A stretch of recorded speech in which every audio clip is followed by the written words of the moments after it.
Hej så, og velkommen her til den her video. Jeg kunne godt tænke mig at vende, politik. Dansk politik, hvor der mærker. Nu har vi i det sidste års tid hørt Dansk Folkeparti og Danmarksdemokraterne fare frem i medierne og i reklamer på nettet, den ene efter den anden. I har påstået, at udlændingeområdet sejler, og indvandrertallet er steget så frygteligt i Danmark. Men det er jo så kommet frem nu, at tallene for asyltilstrømningen til Danmark aldrig nogensinde har været så lave. Faktisk er det 40 år siden indvandrertallet i Danmark har været så lavt.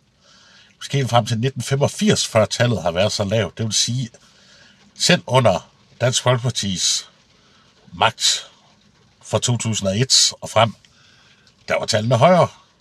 Og selv under Inger Støjberg, der var minister, der kom der 6.000 flygtninge hertil, som de gav asyl, fordi de kom ved grænsen, og man vidste ikke, hvad man skulle gøre ved dem. Og tallet, det steg under de borgerlige regime, eller ikke regime, under den borgerlige regering dengang. I dag, der har Mette Frederiksen fået styr på det, ikke? Og vi har aldrig haft lavere tal i 40 år. 40 år her fra Danmark. Det er altså så lavt, som det kan blive.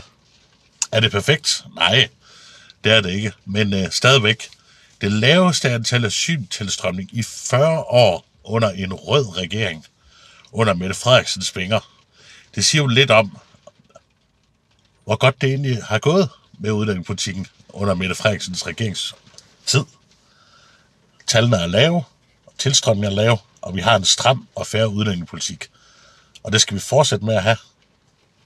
Tak for det ord.